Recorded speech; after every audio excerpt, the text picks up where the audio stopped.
Hey, how's it going, world?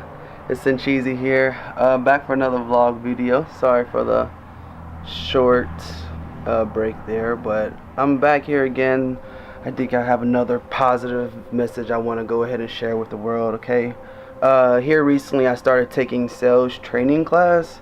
I know it kind of sounds silly because I'm in the IT career typically, you know what I mean? What does that have to do with sales? Well, again, since I lost a job, I started doing the entrepreneur thing, right? So I need to learn how to sell the services that are offered, such as photography, even personal IT services, audio services. You know, I'm multi-talented. I have many talents, you know, teaching you how to trade with Forex, things of that nature, right?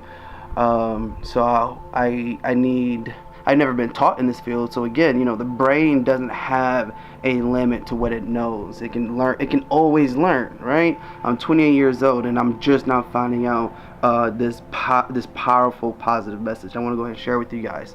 Alright, so the sales training class, just in case you're interested, is in Nashville. The place is called Sandler's Sales Institute. Again, Sandler's Sales Institute. And the class this week, they spoke about the difference between I and R. Okay, if you was to look at it physically, there's an I, there's a middle, and then there's an R. Okay, the R stands for role. Okay, I stands for yourself, self-image. Okay, so that's what it is. It's identity and role. Identity is basically how you identify yourself, who you are as a person, self-worth. The R is the role that you play every day, you know, going to work, being a fireman, being a school teacher, that kind of thing. All right, now why this is so mind-boggling and so breathtaking, especially once you understand the concept of it, is that too often we confuse the two. All right, there is two major differences though. Okay, self-image and then the role that you play. Two major differences.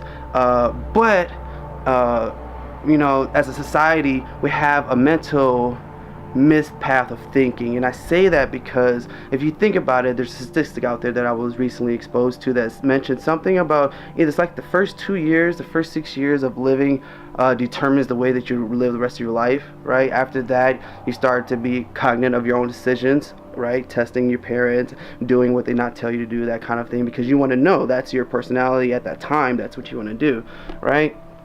Okay, so what's going on in those years, those early years? What's the common denominator? Well, what the common denominator is, we too often, even as adults, we reward ourselves based on our role. Okay, so it's like training a dog, right? If the dog's role is to play fetch and you give him a doggy treat every time he successfully fetched something for you, he will continue to do that, right? The dog is doing it based off the role that him as a dog doing a doggy trick, that he's going to get a reward at the end of the day. Okay, so if you do this from an infancy, through your childhood, you're going to always look for the reward in life, right? Because you're trained this as a child, as an adolescent. You're trained to go after what rewards you, versus appreciating yourself for who you are. Okay, not to say you don't do that, but again, to be successful in life, we tell our roles, right? So let's say you go onto a blind Tinder date, right? And you start to get to know each other. The very first conversation, or even if it's a stranger person in the mall, the way you introduce yourself is by expressing your role in society, right? That's not who we are though as people. We're real people, right? So why don't we express who we are as a person? Hey, my name is this. These are the following traits that I have as a human being. Okay? We can talk about what I do as a role later on, maybe even later on this night, this conversation, but first importantly, I want you to know who I am as a person. Okay? It's hard to do that because we've come accustomed to expressing ourselves based on our role. All right, so that is what it is in a nutshell. Okay. All right. Now another thing they talked about is a few triangles. Okay. Let's go ahead and review some of these triangles. Again, this is powerful stuff here. Okay, what is success? Success has 3 attributes to them. Okay, think of a triangle, each corner. Okay, and you yourself in the middle. In this case, success is in the middle. What does it take to be successful? All right, attitude, behavior, and technique. Okay, so that's pretty self-explanatory. If you want to be successful, you have to be at your greatest self. To reach your greatest potential, you have to be good at all three things. Okay, that triangle will become linear one way or the other if it's unbalanced, right? And what is the earth? What is the universe? We talked about it. It's balance. The earth loves to be in equilibrium, okay? And that's what we want to achieve. And it's to achieve proper equilibrium, to be successful is to accomplish these three, to be successful in these 3 areas, okay? Attitude, how do you think mentally, right? Behavior, what do? Are you on time? Technique, when you're there performing your duty, how are you? Are you good or bad? If you think about those 3 things, there's a lot of people who excel in one area or the other. Most of the time it's 2 out of 3, very rarely it's 3 out of 3. That I would consider that's like the top 10% successful people who are good at all 3. All of us are really good at a technique, right? Or all of us can be good at attitude, all of us can be good at behavior, but it's the combination of all 3 that really excels you forward. Okay. Now, what does each? Now, I'm not going to elaborate too much because again, this comes from the training class.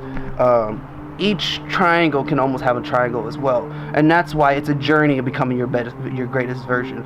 Is because nothing happens overnight. You're investing yourself, and things will come in time. So, for example, we'll look at attitude. Your attitude. What is that based off of? That's based off your spirit. It's based off your body, and that's based off your mind. Okay, those are 3 separate areas. Spirit, what do you think spiritually about yourself? Okay, your body, how well do you take care of the temple? Okay, and the mind, what knowledge do you put in there to utilize for future reference? When can you turn that knowledge into applied knowledge, right? So that's what it's all about. It's to be the best of yourself. You can't take shortcuts. That's the moral of the story. You can't not take shortcuts. If you become vegan, you have to be 100% vegan. If you're going to be on time, you have to be on time every day of your life. Okay, there is no slack off of becoming your greatest version, because you can always improve. Yeah, sure, we accept there is no faults, there is no coincidence, there's none of that. Everything is a learning process, okay? But the whole concept is being aware. Again, being aware of what it takes to be your greatest version. I didn't have this knowledge before, and I'm here to share that with you guys. I'm gonna leave you with that. See you next time. Peace.